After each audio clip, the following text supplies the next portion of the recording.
我年輕嘅時候，很早就明白一件事：人在這個世界上，不能只靠善良生活。善良是好的，可是沒有界線的善良，最後很容易變成別人眼中的理所當然。一個人如果每一次都笑着答應，每一次都不好意思拒絕，每一次都把自己的時間、金錢、體力先拿出來給別人用，久了以後，別人不一定會更感激你，反而可能會慢慢看輕你。我不是在富裕中長大的，小時候家裏遭遇變故，離開故鄉，到香港重新生活。父親早逝，我很早就離開學校，到外面工作。那個年紀的孩子，本來應該坐在教室裏讀書，可是我已經要學會看人的臉色，學會在社會裏站穩，學會用一點一滴的努力換一口飯吃。那時候我就知道，窮人最怕的不是沒有錢，而是連自己的尊嚴都守不住。你對別人好，這沒有錯，可是你若好到沒有原則，好到讓別人覺得不用問你也可以拿走你的時間，不用尊重你也可以得到你的幫助，那麼這份好就會慢慢失去價值。第一次你幫他，他說謝謝；第二次你幫他，他覺得你人很好；第三次、第四次、第五次之後，他心裏可能就不再覺得那是恩情，而是覺得反正你本來就是這樣的人。家庭裏也是如此，父母為了孩子把錢省下來，把病忍下來，把自己的生活放到最後，原本是出於愛，可是如果這份愛沒有界線，孩子久了可能不會覺得父母偉大，只會覺得父母本來就應該如此，朋友之間也是如此。你每次主動聯絡，每次請客，每次替人收拾殘局，時間久了，對方不一定把你當貴人，可能只把你當方便的人。我做生意多年，看過很多人，也看過很多關係，無論是買賣還是人情，最怕的都是沒有價值的付出。一件商品如果永遠被賤賣，市場不會尊重它。一個人如果永遠把自己放得太低，別人也不會替他抬高。你自己怎麼對待自己，別人往往就會照住那個方式對待你。所以我想告訴各位，做人要善良，但善良不能沒有門檻。你可以幫人，但不要讓人以為你隨時都可以被使用。你可以體諒別人，但不要體諒到最後，連自己的辛苦都沒有人看見。你可以愛家人，但不要愛到把自己的一生全部交出去，最後只剩下委屈和疲憊。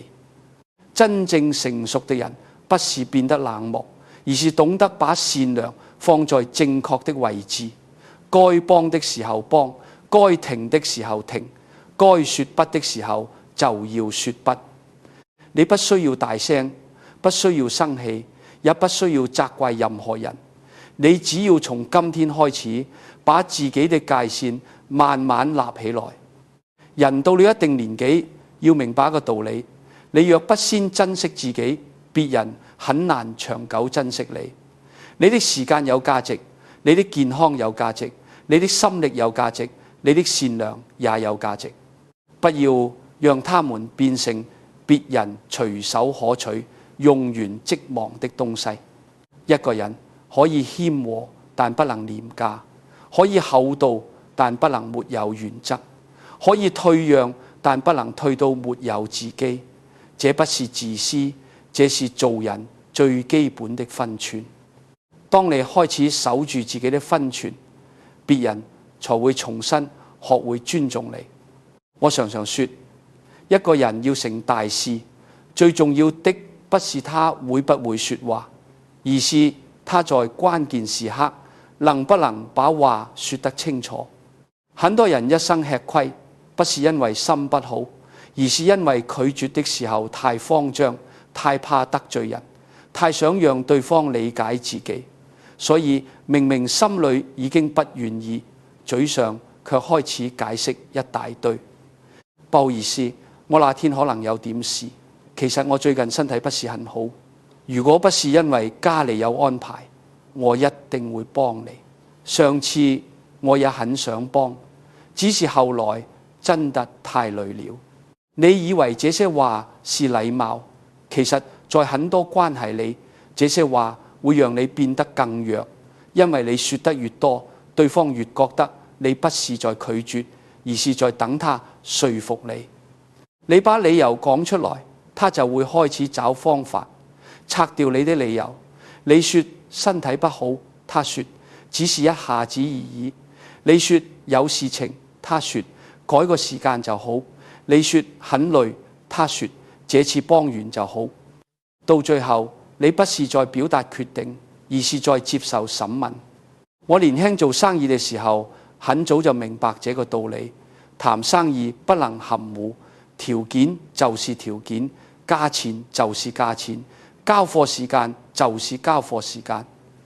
如果你每一句話後面都留一個洞，對方就會從那個洞走進來，把你的底線一點一點往後推。做人也是一樣，界線若講得含糊，別人就會以為那不是界線，只是暫時的猶豫。真正有分寸的人，拒絕不需要太多解釋，拒絕不是吵架，也不是翻臉，更不是不近人情。拒絕只是告訴對方，這件事到我這裏不能再往前走了。語氣可以溫和，態度可以客氣，但內容一定要清楚。你可以說這次我不方便，你可以說今天我已經有安排，你可以說這件事我不能答應，你可以說我只能做到這裏。說完就好，不要再往後加一長串理由，因為理由一多，對方就會以為他還有機會。你愈想證明自己不是壞人，愈容易把自己放到低位。你愈怕對方不高興，對方愈容易看出你的不安。人性很現實，一個人如果知道你害怕失去關係，他就可能用這份害怕來推動你。很多父母對子女也是這樣，孩子臨時打電話來說，媽，今天幫我顧一下孩子。明明身體不舒服，明明早就有自己的安排，卻不敢直接拒絕。於是開始說，媽媽，今天腰有點酸，可是如果你真的很忙，我看看能不能撐一下。這句話一出口，孩子聽到的不是媽媽不舒服，而是媽媽還可以勉強。久了以後，孩子不會知道你的極限，只會知道你最後都會讓步。所以人到晚年更要學會一句話，不要用解釋換取別人的允許。你的人生不需要每一次都得到別人的批准。你的時間、你的身體、你的安排本來就應該由你自己決定。我不是叫你變得冷硬，相反，越是有修養的人，越能用溫和的方式說出堅定的話。最好的拒絕是臉上沒有怒氣，聲音沒有怨氣，但意思非常清楚。這樣的人，別人反而不敢輕易冒犯，因為他們知道你不是情緒化，你只是有原則。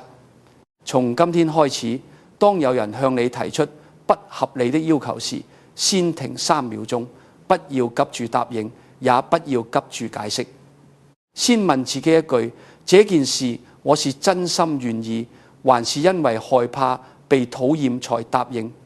如果答案是後者，就要學會短短地說不。這次不行，我不方便，下次請提前說，這超出我的能力範圍。短短幾句話足夠了。你不需要把自己的人生攤開來給別人檢查，你也不需要把自己的辛苦說到讓別人同情才有資格拒絕。真正有價值的人，不是靠抱怨換來尊重，而是靠清楚的界線，讓人明白這個人善良，但不能隨便對待。我一生做事有一個很重要的原則：真正有力量的人不一定要大聲。很多時候，最有力量的改變，不是用嘴巴說出來的，而是用行動讓別人看見的。一個人如果每次被冒犯就急住解釋、急住爭辯、急住發脾氣，表面上好像是在保護自己，其實很多時候反而把自己的位置放低了。因為你越激動，對方越容易把問題轉移到你的情緒上。他本來越界了，可是你一生氣，他就會說：你怎麼這麼敏感？有必要這樣嗎？我只是開個玩笑而已。到最後，原本應該面對錯誤的人變成了你，這就是很多人在關係裏吃虧的原因。明明受委屈的是自己，最後還要替自己的情緒道歉。所以，當別人越過你的界線時，第一件事不是吵架，而是把原本過度吸出去的東西慢慢收回來。你可以仍然有禮貌，見面照樣點頭，說話照樣平和，該有的基本尊重照樣維持。可是以前你主動做的事，不要再主動做。以前你每次都替他安排，不要再替他安排。以前他一通電話，你就立刻放下自己的事情，不要再立刻放下。以前他不開口，你也猜他的需要，從今天開始不要再猜。這不是報復，這是把關係放回正常的位置。我年輕做生意的時候，見過很多這樣的情況。有些客戶一開始很客氣，等到你一次又一次讓步，他就開始把你的讓步看成應該。他今天要你提早交貨，明天要你降低價格，後天又要求你承擔原本不該承擔的責任。如果你每次都笑着答應，他不會覺得你偉大，他只會覺得你還有空間可以被壓低。後來我明白，商場上的尊重不是靠討好換來的，而是靠規則建立的。你可以重視客戶，但不能讓客戶決定你的全部底線。你可以珍惜關係，但不能讓關係吃掉你的原則。家庭也是一樣，朋友也是一樣。有些父母對孩子太過主動，孩子還沒開口就先問錢夠不夠，要不要我幫你，孩子要不要我帶。剛開始孩子會覺得父母很疼他，可是時間久了，他可能就不再感恩，只會覺得父母本來就該幫忙。等到有一天父母累了，做不動了，孩子反而覺得奇怪，以前都可以，為什麼現在不行？這時候如果父母開始哭訴，我為你付出這麼多，你怎麼可以這樣對我？孩子未必會真正醒悟。有時候他只會覺得壓力很大，甚至覺得父母在情緒勒索。更好的方法是安靜地把多餘的付出收回來。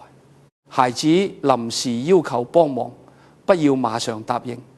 你可以說：這次我已經有安排，下次提前說。孩子把你的幫忙看成理所當然。你可以說：以後這件事你們要自己先處理。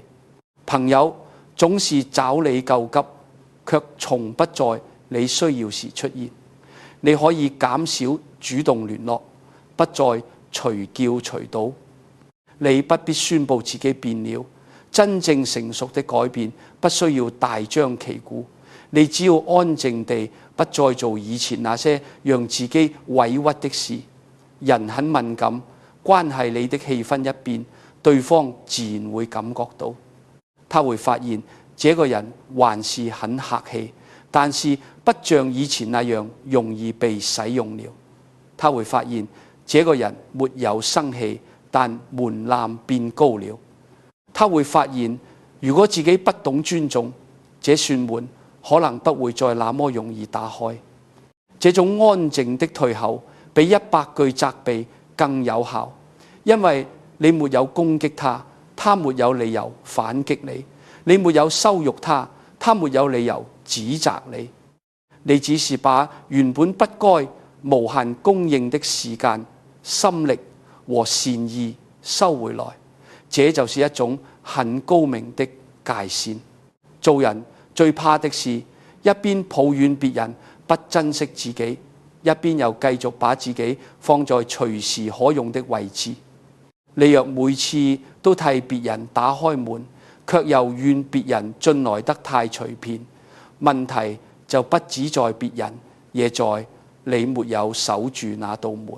所以從今天開始，不要急住責怪誰，先看自己哪些付出已經過度了，哪些幫忙已經變成習慣了，哪些關係已經讓你長期疲憊，卻沒有得到基本尊重。然後安靜地收回一點，不是冷漠，而是清醒；不是絕情，而是有分寸；不是不愛，而是不再讓愛變成傷害自己的理由。一個真正有價值的人，不需要靠爭吵證明自己的價值，他只要停止把自己放得太低，別人自然會重新看見他的重量。我看一個人，不只看他有沒有能力，也看他穩不穩。能力可以讓人一時走得快，穩定卻能讓人一生走得遠。做人做事最怕的不是慢，而是今天一個樣子，明天又一個樣子。今天高興就什麼都答應，明天心情不好就什麼都翻臉。這樣的人，不管他本意多好，最後都很難讓人真正尊重。年輕時我做生意最深的體會之一，就是信用不是靠一句漂亮話建立的，而是靠長期一致的行為累積出來的。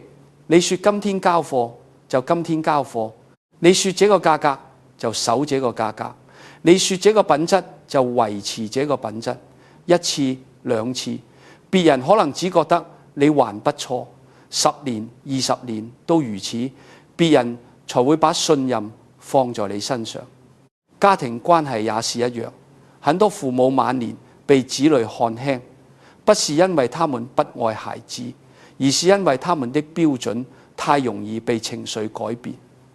今天心情好，孩子要什麼都給；明天身體累了，孩子一句話就讓你生氣。今天說沒關係，爸媽幫你，明天又抱怨你們怎麼都不體諒我。這樣久了，子女不一定會反省，反而會學會看你的臉色。他們不是尊重你，而是在猜測你今天的情緒。真正有分量的人，不會讓自己的情緒成為別人的天氣。你可以疲倦，可以難過，可以有不舒服的時候，但你的基本態度要穩。該客氣的時候客氣，該拒絕的時候拒絕，該守住原則的時候守住原則。不要因為今天心軟就把底線放掉，也不要因為今天委屈就把禮貌丟掉。一個家庭裏，如果長輩有固定的原則，晚輩反而會安心。比如說，幫忙照顧孫子可以，但一週只有固定幾個小時；給孩子金錢支持可以，但只在能力範圍內，而且不能一次又一次變成無底洞。聚會可以參加，但不能每次都為了配合別人而取消自己的安排。這些原則一旦固定下來，剛開始別人可能不習慣，但時間久了，他們就會明白這個人是善良的，可是不能隨便推動。我一生在商場上見過太多人，真正值得合作的人，往往不是最會說話的人，而是最穩的人。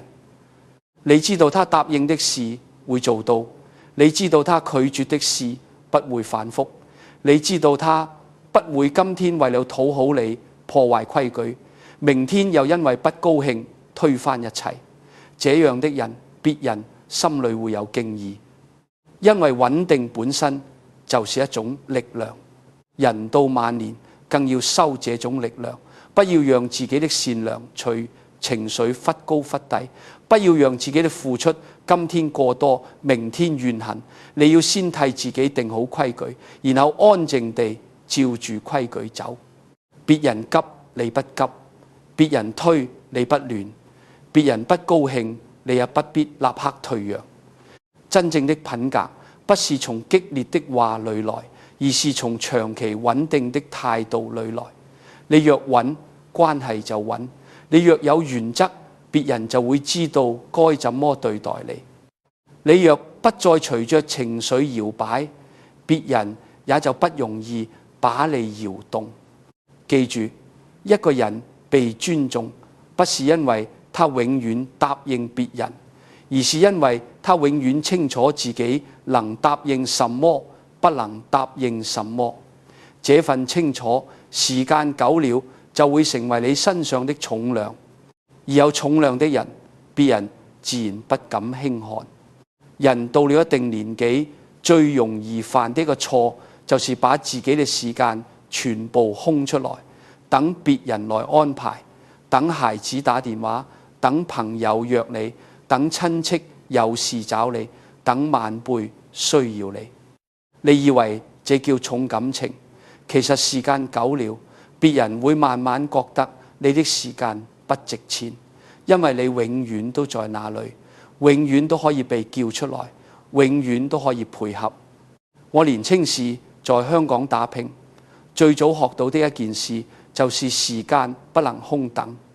窮的時候，如果你把時間拿去等機會，機會未必會來；但你把時間拿去學習、工作、累積能力，機會來的時候，你才接得住。後來做生意也是一樣，一個人若沒有自己的節奏，永遠跟着別人的要求跑，最後不是辛苦而已，而是會失去主導權。家庭裏也常常如此，很多父母退休以後，生活突然空了，就把孩子當成全部。孩子說這週要回來，就從星期一開始準備買菜、打掃、等電話，心裏一天一天算住。結果孩子臨時說這週太忙，下次再回去。父母嘴上說沒關係，心裏卻失落一整天。久了以後，孩子不是更感激，而是覺得父母的生活都在等他們。這時候探望父母不再是親情，反而變成壓力。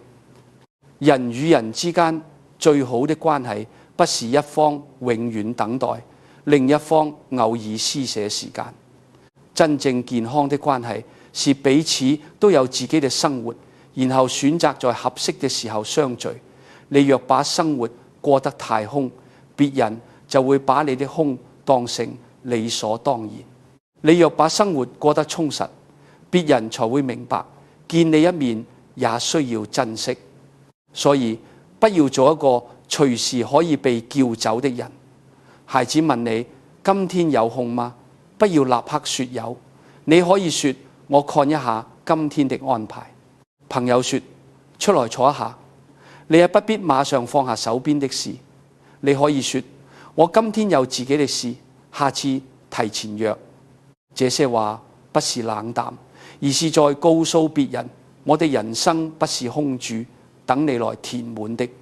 一個人晚年最重要的功課，是把自己的日子重新安排起來。早上可以散步，下午可以讀書，固定時間運動，固定時間和朋友喝茶，固定時間做一點自己喜歡的事。不要小看這些安排，當你的日曆裏先有自己，別人就不容易把你的時間整片拿走。當你的生活有內容，別人也會重新看見你的重量。我做企業多年，深知一個道理：資源越稀缺，越要被珍惜。時間也是資源，你若毫無保留地把時間交出去，別人未必感恩。你若懂得安排，懂得保留，懂得選擇，別人才會知道你的時間有價值。不要因為怕寂寞，就讓自己變成別人臨時使用的人。寂寞可以用學習、運動、朋友和內心的安定來填補，但尊嚴一旦被消耗，就很難再補回來。從今天開始，先替自己安排一件事，哪怕只是20分鐘散步，哪怕只是讀幾頁書，哪怕只是泡一壺茶，安靜坐住，這都是你對自己人生的尊重。你先把自己放進時間表裏，世界才會知道你不是沒有生活的人。記住，人不是因為一直等待而被珍惜，而是因為活得充實而被尊重。你不需要拒絕家人，也不需要疏遠朋友，你只需要讓他們明白你愛他們，但你的生命不只是為他們空住。當你不再隨叫隨到，別人反而會開始學會提前約你、尊重你、珍惜你。這不是距離變遠了，而是關係終於回到應有的分寸。我常常提醒自己，也提醒身邊的人，幫助別人是一種美德，但主動把所有責任都攬到自己身上，未必是智慧。很多人一生辛苦，不是因為他不夠好，而是因為他太習慣先站出來，別人還沒開口，他已經說我來；事情還沒分配，他已經把最累的部分接過去；家人還沒求助，他已經把錢、時間、力氣都準備好了。這樣的人剛開始會得到稱讚，別人會說你熱心，說你可靠，說你是好人。可是時間久了，稱讚會慢慢變少，要求會慢慢變多，最後別人不再覺得你是在幫忙，而是覺得那本來就是你該做的。這就是人情最危險的地方，主動太多，恩情就容易變成義務。我年輕做生意時，很早就學到這個道理，做買賣不能總是自己先降價，自己先讓步，自己先把條件放到最低。如果你每次都主動退一步，對方不一定會感激你的誠意，反而會覺得你還可以再退。商場如此，人情也是如此。你若每次都先把自己放低，別人久了就會忘記你也需要被尊重。家庭裏更是如此。很多父母一看到孩子有一點困難，就忍不住先伸手。孩子房貸吃緊，父母先拿退休金；孩子夫妻吵架，父母先跳進去調停；孩子工作忙，父母先說孫子我來帶；孩子甚至還沒有真正開口，父母已經替他們把路鋪好了。這看起來是愛，其實有時候是在剝奪孩子學會負責的機會。一個人成熟，不是因為有人替他解決所有問題，而是因為他曾經自己面對問題。你若每次都搶在前面幫孩子承擔，孩子不一定會更孝順，反而可能越來越依賴，越來越不懂感恩。到最後你累了，他還覺得你變了；你停下來，他還覺得你不疼他了。所以真正有智慧的幫助，不是凡事搶先，而是等對方正式開口，讓他學會說請你幫我，讓他學會說明自己的困難，讓他學會承認自己需要別人的時間和心力。只有當一個人懂得開口請求，他才比較容易懂得感謝。若你連這步都替他省掉，他就很難知道你的幫助有多珍貴。你可以幫，但要在被請求之後幫；你可以給，但要在能力範圍之內給；你可以照顧，但不能照顧到對方失去責任感，也不能照顧到自己失去生活。這不是冷淡，這是讓關係回到成熟的位置。從今天開始，請練習一件事，不要太快說我來。當你看到別人有難處，先停一下，問自己這件事是不是他自己應該先處理？他有沒有真正向我提出請求？我若幫了，會不會讓他下次更依賴我現在出手？是出於愛，還是出於害怕被說不夠好？很多人的熱心其實背後藏住不安，怕孩子不親近，怕親戚說閒話，怕朋友覺得自己冷漠，怕被人說沒有人情味。可是因為害怕而給出的幫助，最後常常換來委屈。真正穩重的人，不靠過度付出證明自己的價值，他知道自己的善意也需要被尊重。當別人請你幫忙時，你可以這樣說：我可以幫這一次，但下次要提前說。你也可以說：我只能幫到這個範圍，或者說這件事你們要先自己處理，我不適合全部接手。這些話聽起來簡單，卻能保護你的人生不被慢慢掏空。一個人越到晚年，越要明白自己的力氣是有限的，時間是有限的，心也是有限的。不要把有限的生命消耗在無限的主動付出裏。你不是不愛別人，你只是終於懂得，愛也要有分寸，幫助也要有門檻。記住，先衝出去的人，常常被當成應該，被正式請求後才出手的人，才容易被珍惜。善良不能太便宜，否則他會被人當成空氣。你要做一個願意幫人的人，但不要做一個隨時替所有人收拾人生的人。當你學會不再凡事先站出來，你的善意才會重新變得有重量。人走到晚年，最後要明白的不是怎樣讓所有人都喜歡你，而是怎樣不把自己弄丟。年輕嘅時候，我們常常以為關係越多越好，人情越深越好，別人越需要我們，就代表我們越有價值。可是活得久了，經歷多了，才會慢慢懂得一個人真正的價值，不是被多少人需要，而是他能不能在被需要的時候仍然守得住自己。我這一生從貧窮走過來，見過太多人情冷暖。人在低處時要忍耐，要努力，要學會低頭。但低頭不等於沒有尊嚴，忍耐不等於任人踐踏。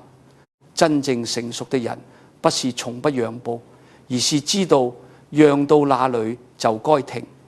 不是不幫人，而是知道什麼樣的幫助會讓關係更好，什麼樣的幫助會讓自己被消耗。做人最難的地方是把善良和自重放在一起。很多人一善良就失去自重，一談自重又害怕別人說自己冷漠。其實這兩件事並不衝突。你可以待人厚道，但不必把自己放到很低。你可以照顧家人，但不必犧牲到沒有自己的生活。你可以幫助朋友，但不必讓朋友把你當成隨時可以使用的人。我做企業時一直相信，長久的事業不是靠一次冒險，而是靠長期守住原則。人生也是一樣。你若今天想被喜歡，就退一步；明天怕被責怪，又退一步。退到最後，別人沒有更愛你，你自己卻先失去了重量。一個人沒有重量，說話就沒有人聽；一個人沒有界線，善良就容易被當成便宜。所以從今天開始，要把自己從等待的人變成選擇的人。等待的人總是在問：你需要我嗎？你會不會生氣？你會不會離開？選擇的人會先問自己：我願意嗎？我承受得起嗎？這件事有沒有越過我的分寸？這不是自私，這是清醒。因為只有清醒的人才能長久地愛人，只有不把自己耗盡的人才有能力真正照顧別人。如果孩子需要你，你可以幫，但要在你的能力之內。如果朋友找你，你可以見，但不必放下所有安排。如果親戚請你出面，你可以考慮，但不必每次都第一個承擔。如果有人因為你設下界線而不高興，你也不必急着內疚。你要記住，別人的情緒不全是你的責任。你有禮貌，你沒有傷害人，你只是守住自己的時間、健康和尊嚴。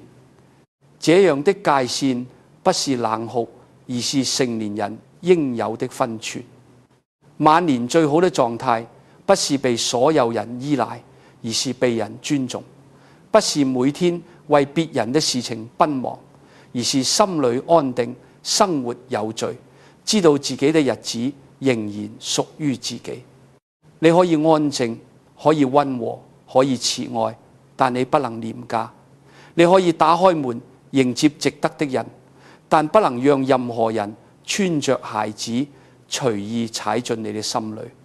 最後，我想把這幾句話送給各位：不要用過度解釋來降低自己，不要用無限付出來換取關係，不要用犧牲健康來證明愛，不要因為怕失去別人就先失去自己。你要做一個善良的人，但不是任人使用的人；你要做一個有情的人，但不是沒有底線的人；你要做一個願意幫助別人的人，但也要做一個懂得保護自己的人。當你開始珍惜自己的時間，別人才會珍惜你的時間。當你開始尊重自己的界線，別人才會尊重你的界線。當你開始把自己當成珍貴的人，世界也會慢慢用新的態度對待你。人生到了最後，真正能陪你走遠的，不是討好所有人的辛苦，而是安安靜靜守住自己的底氣。善良要有價值，慈悲要有分寸。愛人之前，先不要忘了愛惜自己。這才是一個人晚年最好的體面，也是